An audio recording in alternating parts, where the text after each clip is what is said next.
Assalamualaikum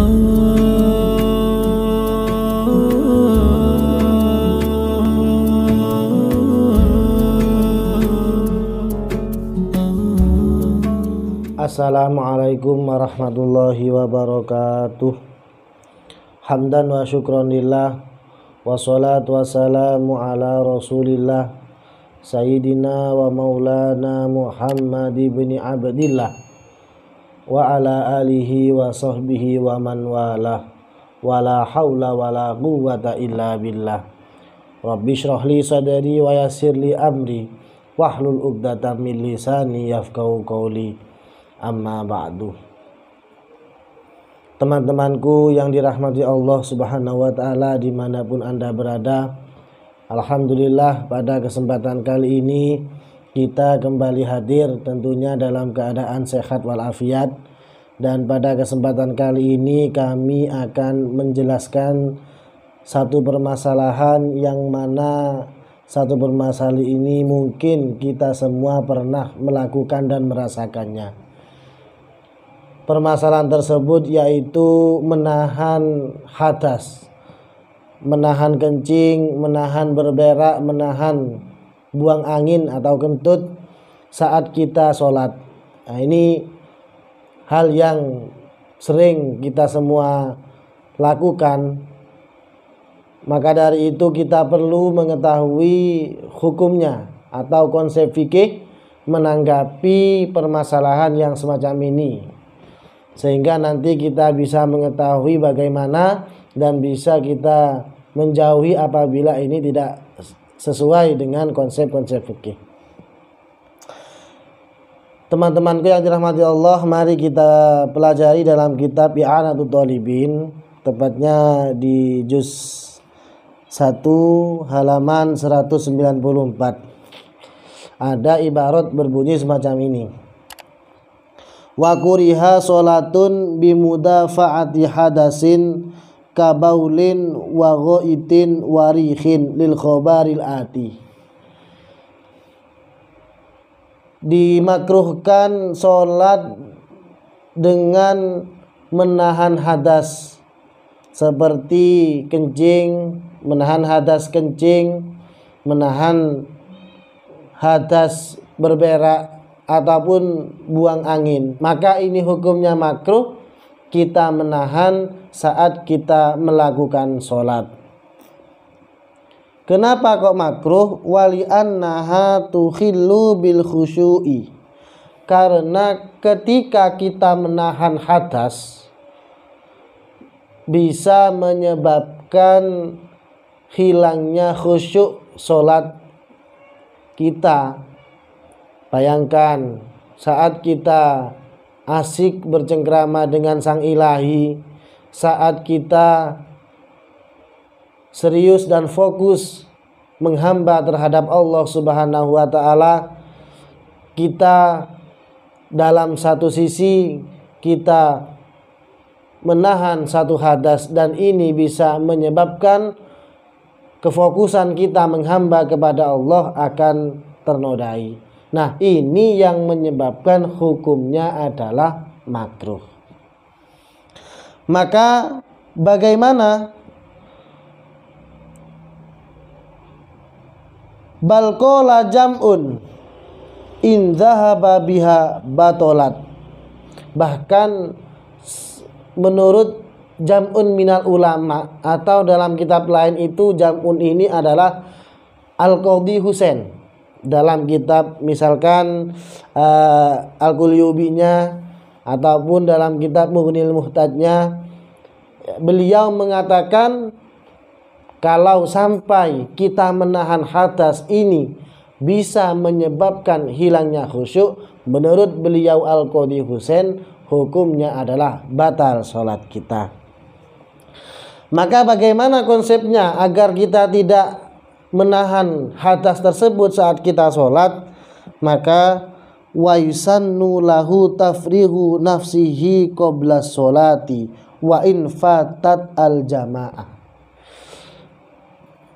Maka sunnat kita mengosongkan semua itu, kita kosongkan kencing yang ada dalam diri kita, Kalau kita mau kencing, kencingkan sebelum kita melakukan sholat. Kalau kita mau berberak, berakkan sebelum kita melakukan sholat. Kalau kita mau kentut, keluarkan sebelum kita melakukan sholat. Dan ini hukumnya adalah sunat. Meskipun dengan kita melakukan hal yang semacam ini, kita tidak dapat mengikuti sholat berjamaah.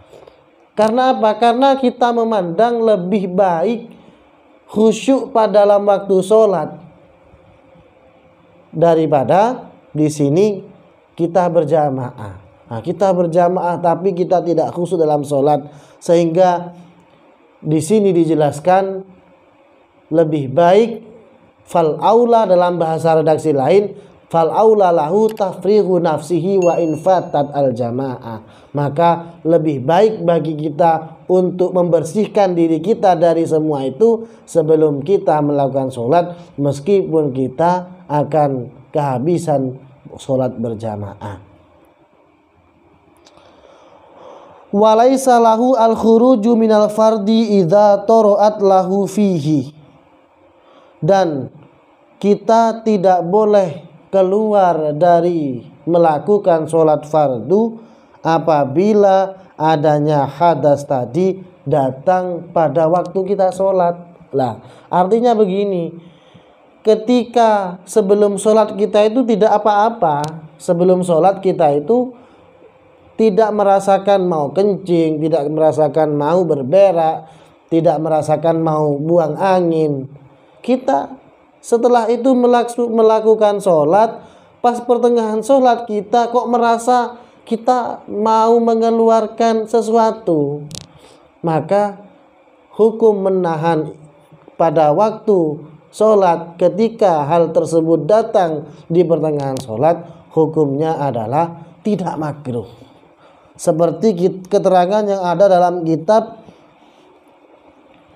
Hasyiyatani Qulyubi wa Umairah. Wa yajibu tafrighu nafsihi in khofa dororon yubihu at-tayammum. Bahkan di sini di dalam kitab Qulyubinya ditegaskan, kalau kita menahan hadas tersebut itu bisa menyebabkan bahaya, maka wajib kita untuk mengosongkan terlebih dahulu sebelum kita melakukan sholat. Misalkan kalau kita mau melakukan sholat, sebelum kita melakukan sholat itu kok kita mau kencing, mau wudhu kok eman, mau wudhu kok di situ itu kita timbul rasa malas mau wudhu ketika kita mengeluarkan kencing tersebut. Dan apabila kita ada dugaan ketika kita menahan kencing tersebut itu bisa menyebabkan bahaya terhadap diri kita, maka hukumnya kita wajib membersihkan. Kalau wajib membersihkan, maka haram kita itu menahan. Karena apa? Karena ada konsep di situ itu ghalabatul dzon, ada timbul bahaya dalam diri kita. Wa in kharaja al waktu. Nah, artinya begini, ketika sampai menahan itu bisa menyebabkan bahaya, maka wajib kita itu untuk mengeluarkan terlebih dahulu meskipun sampai mengeluarkan waktu sholat.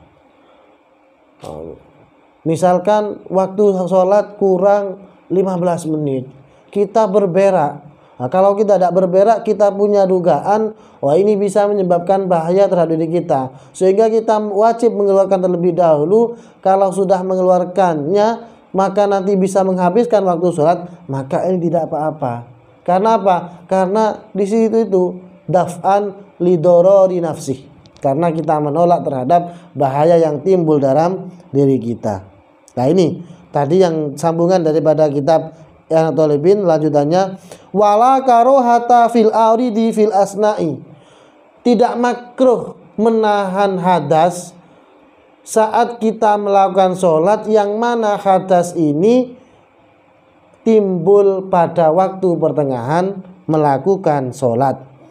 Wa fi khawfi habsihi madukiro. Nah, andai kata ada permasalahan yang semacam ini, hadas itu memang ada pada waktu di tengah-tengah sholat, Namun kalau kita menahannya sampai kita selesai melakukan sholat, maka akan menimbulkan bahaya juga. Bagaimana?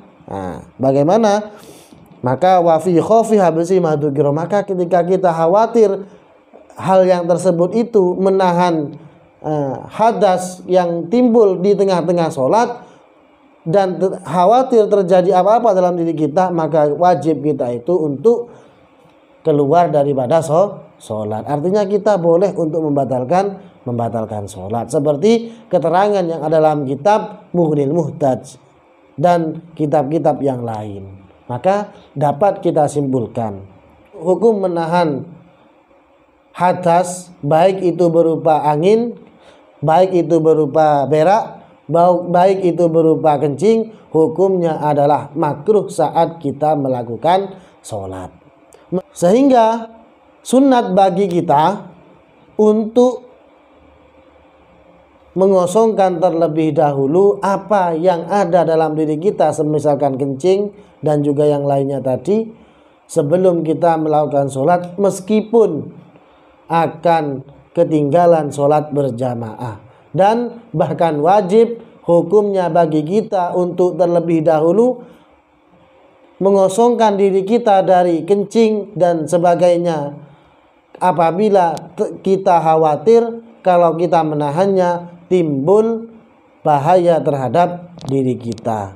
Dan apabila hadas tersebut itu ada ketika kita melakukan sholat, artinya masih belum sholat, tidak ada apa-apa, dan adanya hadas tersebut ada ketika waktu sholat, maka kita menahannya tidak makruh. Namun apabila kita menahan ada dugaan timbul bahaya dalam diri kita, maka kita wajib untuk keluar daripada sholat. Artinya boleh untuk membatalkan sholat.